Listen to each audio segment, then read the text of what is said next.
আসসালামু আলাইকুম দুলা ভাই। ওয়ালাইকুম আসসালাম। কেমন আছেন? ভালো আছি। আসসালামু আলাইকুম। ভাই বসেন বসেন বসেন ভাই বসেন। কি খবর ভাই?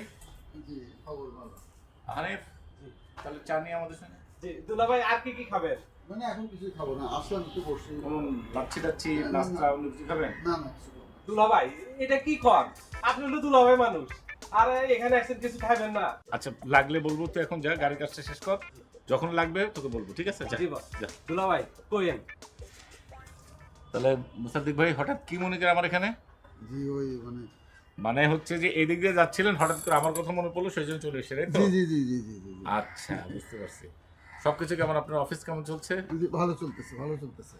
ঠিকঠাক তো? নোলক কই? নলক বাসায় আছে, একটু পরে আপনাদের বাড়ি যাবে। আচ্ছা, মানে আমার বাড়িতে যাবে না আমাদের বাড়িতে যাবে, এমনি নোলকের সাথে কোনো ঝগড়া যেতে হয়নি তো? না না, ঝগড়াঝাটি হলে তো আমার আগে আপনি জানতেন। তা অবশ্য ঠিক। আচ্ছা, এখন বলেন যে এইদিকে কোথায় আসছিলেন, মানে কোনো ক্লায়েন্টের কাছে নাকি মানে এমনি এখানে আসছিলেন? না না, প্ল্যান তো সবই ঠিকঠাক আছে, এমনি আপনার ব্যবসা কেমন চলছে? চাকরি মানে ব্যবসাটা কেমন চলছে? ভালোই চলতেছে। ওই মানে ঠিক মতো অফিসে যেতে পারতেছি না।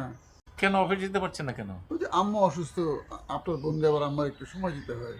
না না, এটা তো নোলক দেবে, আপনি সময় কেন দেবেন? আপনি যাবেন, কিন্তু সবসময় কেন যাবেন? আর এটা আপনি ঠিক করে না, আপনার অফিস তো ঠিক করতে হবে। আপনার অফিসের ক্ষতি হলে নোলকের ক্ষতি, এটা তো নোলকে বুঝিয়ে বলবো, ঠিক আছে? আপনি বুঝাই কইন, কিন্তু আমার নামটা কইন না যে আমি এরকম কিছু করছি, তাহলে কিন্তু আমার খবর আছে। না রে ভাই, আমি আপনার কথা কিচ্ছু বলবো না, কিন্তু আমি নোলককে বুঝিয়ে বলবো, ঠিক আছে? এখন বলেন কি খাবেন আপনি? না কিছু খাবো না, একটা রং চা খাই। আচ্ছা, রং আনিফ, এই রং চা নিয়ে আয় তো।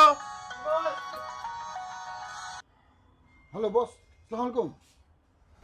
বস, আমি আমার এক ক্লায়েন্টের কাছে আসছি। জি জি জি জি, খবর ভালো। এই ওনার সাথে কথা শেষ হলে আমি চলে আসতেছি। জি জি জি জি, রাখি বস, আসসালামু আলাইকুম। বস একটু মিথ্যা কথা বললাম, উনি খুঁজতেছে মানে। মানে ঠিক আছে, কিন্তু আপনি ফোনে যেভাবে বস করলেন, মানে মনে হলো যে বস আপনার সামনে দাঁড়িয়ে আছে। কি করবো বলেন? আচ্ছা, আপনার বস যেহেতু ডেকেছে, আপনি যান, কোনো অসুবিধা নাই। আর যদি কোনো ইম্পর্টেন্ট কথা থাকে আপনি এখন বলতে পারেন, আর যদি মনে না করেন তাহলে বাসায় তো আমি আছি, বাসায় বলে দিবেন। জি জি, অবশ্যই বলবো অবশ্যই বলবো। কোনো ঝামেলা, কোনো কিছু হয়েছে? না না না না না, আচ্ছা, থ্যাংক ইউ আমার এখানে আসার জন্য। অফিসে যাই। ওকে, জি জি, আসসালামু আলাইকুম। থ্যাংক ইউ ভাই। চা খাওয়াবো না, আরেকদিন খাবো আরেকদিন খাবো। তাহলে তো বসে চা খেয়ে যান। না না, বস ডাকতেছে। আচ্ছা, ঠিক আছে, ঠিক আছে।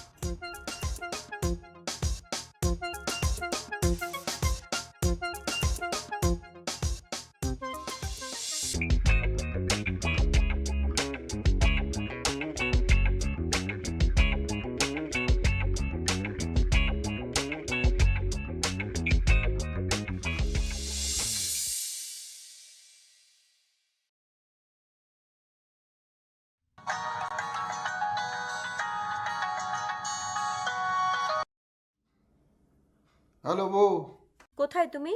পুরো ঘর কাছে। তুমি কি পৌঁছেছো? হ্যাঁ, গেছি, আবার চলে আসছি। কেন? আমি কি তোমাকে চলে আসতে বলেছি? তুমি তো কইছিলা ঝলক আর আলোক আসলে তারপর আসতে। ওরা দুজন তো আসতে দেরি করতেছে, এই জন্য আমি চলে এসেছি। ও মা, ওরা দেরি করলে তুমি অপেক্ষা করবে না? তোমার কি কাজ এত? না মানে মনে করলাম যে অযথা দেরি করে কি লাভ, অফিসে যাওয়া লাগবে না। ও, আমার ভাইয়ের থেকে তোমার কাছে অফিস ইম্পর্ট্যান্ট হয়ে গেছে? না না, অবশ্যই জরুরি না। তাহলে আসছো কেন? শোনো, তোমাকে অফিসে যেতে হবে না, ওকে? তাহলে কই যাবো? তুমি এক কাজ করো, তুমি কাউরান বাজার যাও। কারণ বাজার যাবো কে? কাউরান বাজার রেল লাইন আছে না, ওখানে যে তুমি একদম শুয়ে পড়বা। শুয়ে পড়বা, তোমার উপর দিয়ে একদম ট্রেনটা শট করে চলে যাবে। তারপর আমি কি করব জানো তো? খুব ভালো করে তুমি জানো। তোমার ওই যে 1 কোটি টাকার ইন্স্যুরেন্স করেছো, ওটা তখন আমার হাতে চলে আসবে। বউ এসব কি অলক্ষণী কথা কও? তাহলে আমি তোমাকে কি বলবো? জীবনে একটা কাজও ঠিক মতন করেছো তুমি? শোনো, সোজা তুমি মার বাসায় চলে আসো এক্ষুনি। আচ্ছা, চলে আসতেছি। একটা কাজও ঠিক মতন করে না।